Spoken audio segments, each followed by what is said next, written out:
Hi everyone and welcome back to Recreational Runner. I'm James, the recreational runner and leader in running fitness, and in today's video I'm going to be talking about my Red January running challenge, running every day for 31 days. First time I've ever done anything like that, and I've got 10 tips and tricks that I'm going to share with you that help me survive running every single day. If you are new to the channel, please hit subscribe and like this video and comment and share with your friends. I'm here offering free tips and tricks and advice for runners of all abilities.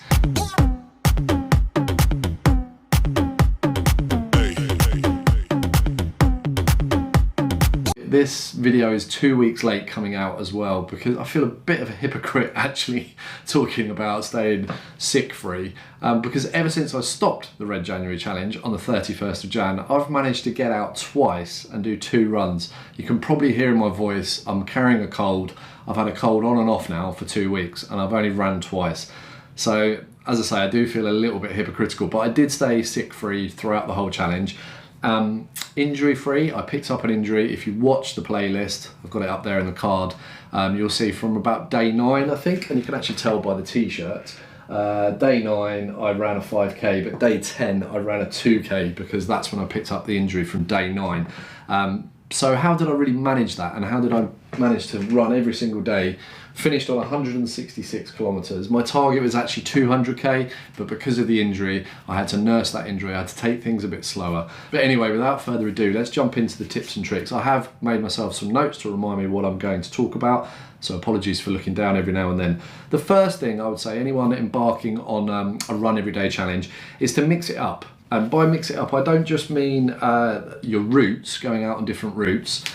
It would be absolutely boring if you ran the same route every single day for 31 days. You need to mix those routes up just to keep the mind fresh and to keep it interesting and keep you motivated.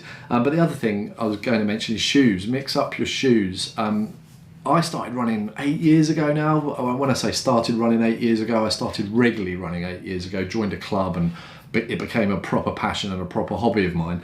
And I always ran for the first 5 years in just one pair of trainers. I thought that was the right thing to do, but it wasn't until a couple of years ago when I started to pick up overuse injuries that a really good friend of mine, Brian, actually mentioned mixing up your shoes, because you can get kind of stress points. If you wear the same shoes and you're out pounding the pavements all of the time, you'll get stress points because your feet, your stability muscles and your tendons and everything are just being used in exactly the same way all the time.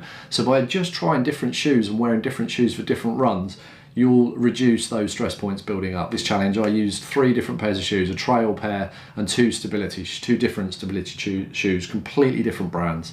So that's my first top tip. Mix up your routes, mix up the shoes you're running in. Number 2 is a really important one. Now, I'm not a dietitian or a doctor or qualified in this any way, shape or form, but diet and hydration are key. If you go like me from running only 3 times a week straight into a run every day for a month challenge, you need to up your game with your diet and your hydration to stay sick and injury free, definitely. Take on enough water. There's a simple thing to do every day is the pee test. You want that straw colour in your pee. Lovely subject, I know. You don't want it to be too yellow. You don't want it to be pure water, basically, because you're probably overhydrated. You want it to be that straw colour. So make sure you're drinking plenty of water. And your diet. For me, I do get sick a lot, or I used to get sick a lot. I managed not to during this challenge. And how did I do that? Well, I did that by eating a load more veg. And my girlfriend Sylvia was really supportive during this challenge. She was making most of our evening meals, being at home with the baby, me being out at work. And I came home to a plate full of veg pretty much every night. So thank you for that, Sylvia. That brings me on nicely to the third tip, which was supplements. I did actually start taking just these. There are other brands available. This is not sponsored in any way, shape or form, this video, but Tesco's multivitamin supplements. I particularly like these effervescent ones because you just drop them in water, which means it helps with your hydration. Every morning I started the day with one of these, and I still continue to do that, especially now I'm sick actually. The other thing I did, and I've done this for quite a while, is cod liver oil tablets. Again, I just buy Tesco's own because they're cheaper. Cod liver oil tablets just help with your joints and all of that kind of stuff. I don't get enough natural fish oil in my diet. Tip number 4. My CPAP machine. Now, I've been threatening to make a video about this separately for quite a while, and you're going to be like, what the hell is this? This, everybody, This, everybody, is my CPAP machine. What the hell? I can hear you saying. You probably don't know what I'm talking about. Okay, in all seriousness, sleep. Sleep is the thing I wanted to talk about. When you're running every day, or when you're running generally, when you're doing any exercising, sleep is the most important thing ever, or one of the most important things, because it's when your body recovers. You need to get good quality sleep. Now, I'm showing you my CPAP machine for a bit of a laugh, to be honest, but I was diagnosed with severe sleep apnea not so long ago. So I just wanted to mention this because it's super, super important. It can be a lifesaver, to be honest, especially anything to do with your heart. If you snore, I've snored my entire life. I'm coming up to 43 years old. My dad snored his entire life, and everybody just treats it like a joke. Girlfriends, partners, wives, whatever, complain about you snoring. It's quite common. You hear lots of men talking about this, getting kicked out of the bed in the middle of the night because they're snoring too much, or girlfriends having to put earplugs in and all of that stuff. And it's all a bit of a laugh, and people talk about it being hereditary. But it wasn't until Sylvia mentioned, probably a year ago now, maybe 18 months ago, that during my snoring, sometimes I stop breathing, I hold my breath. Sometimes it's only a few seconds, sometimes it can be a bit more prolonged, over 10 seconds. That is an early warning sign of sleep apnea, or it's not even an early warning sign, it's a warning sign. So I've ended up getting this CPAP machine because, as I say, I was diagnosed with severe sleep apnea. Basically, this machine provides a constant air pressure in my mouth during the night. I have to wear this Bane-like mask, which, yeah, it's attractive. But if my airway closes and I stop breathing, it increases the pressure automatically and reopens your airway. It's a lifesaver because when you stop breathing during the night, your body wants to keep pumping oxygen to all of your priority organs, so your heart starts beating even faster. If you ever wake up suddenly in the night and you don't know why, and it feels like you've got a bit of a chest pain, or your blood pressure's up, or your heart rate's up, maybe even a little bit sweaty, and you're a snorer, you've probably got sleep apnea. So this is not really one of the top 10 tips. The tip is sleep, get good sleep. But I'm giving you an extra health advice with sleep apnea. Go and get seen at a doctor's. You might need one of these. Like me, look attractive. The next top tip is massage generally, foam rolling, massage, looking after your body. When you're running every day, you're going to get very sore and stiff, and to keep you supple and ready to run every single day, it's a great idea to invest in one of these bad boys. This is a basic foam roller. I think I picked this up about 4 years ago from Decathlon. I'll be honest, I don't use it enough. I should use it more. There are hundreds of videos on YouTube about the basic exercises you can do on this for your calves and your hamstrings, all the major kind of muscle groups to keep you nice and supple. I used it a lot during the challenge. The other thing I've got is a massage ball, but you don't actually need one of these knobbly massage balls. You could do it with a tennis ball, you can even use a golf ball. I once had plantar fasciitis, and I even used a frozen small drinking bottle, frozen water in the freezer, and I used to massage the bottom of my foot, roll my foot into that bottle as well. But anything that you can roll in the bottom of your feet, and I use this all the time. This one is brilliant for just sitting in front of the TV of an evening and just massaging the bottom of your feet. My God, your feet will appreciate it. It's a top tip, especially if you're running every single day. My sixth tip is strength exercises. Now, I said in, I think, day 1 or day 2 of my playlist that I was going to do a dedicated strength training session every single week. Strength is something that gets neglected by us runners all of the time. There's loads of videos all over YouTube about it. All of the top YouTube vloggers talk about strengthening.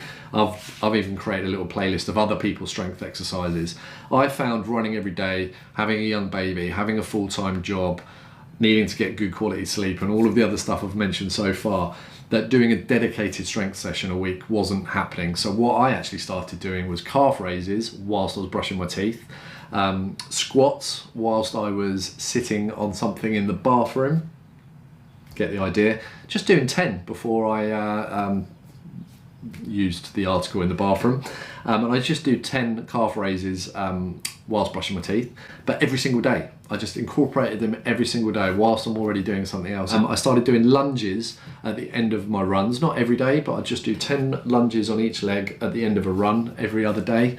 So I was just building a bit of strength into my weekly run every day routine. So that's top advice. Number 7 on the list is motivation. Now, obviously, this particular challenge was for mind, so I was fully motivated because mine is a charity that's close to my heart for a number of reasons. But dad passed away the last August, but he spent the last couple of years of his life being pretty depressed after losing my mum almost 6 years ago.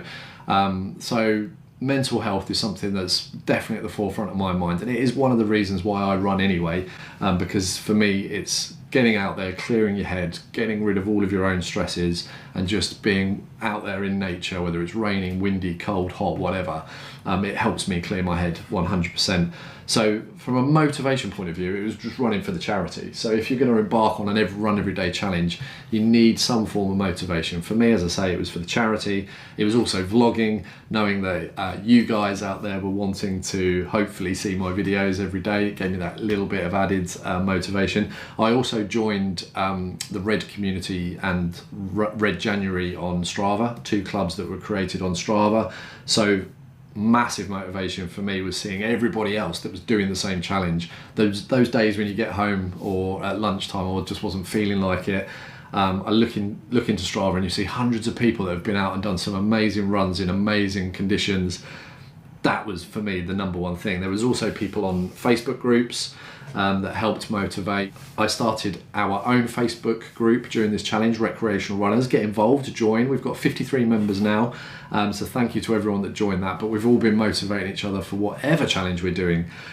So there's loads of ways to get motivated, but other people in Facebook groups and Strava groups, and the fact I was running for charity and the fact that I was vlogging for you guys were the things that kept me motivated. But find what motivates you and make sure you've got that in your locker.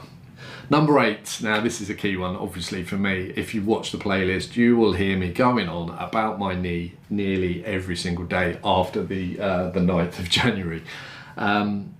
You need to listen to your body. That's the tip. Listen to your body. And I definitely did. I knew there was a niggle there. So on days when I thought I was going to go out and smash a 10k fast, or I was going to do a speed session, or I was going to do some hill reps, when I knew my knee was not quite right, I didn't do that. I just did you can see a few times. I did 2Ks. I did a couple of 4Ks in here as well.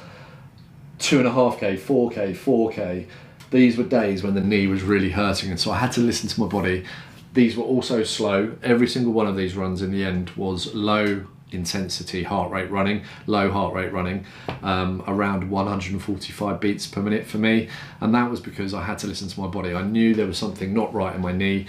It spread into the back of the calf. The right leg started to feel a bit funny towards the end as well, because you start to overcompensate when you've got something going on.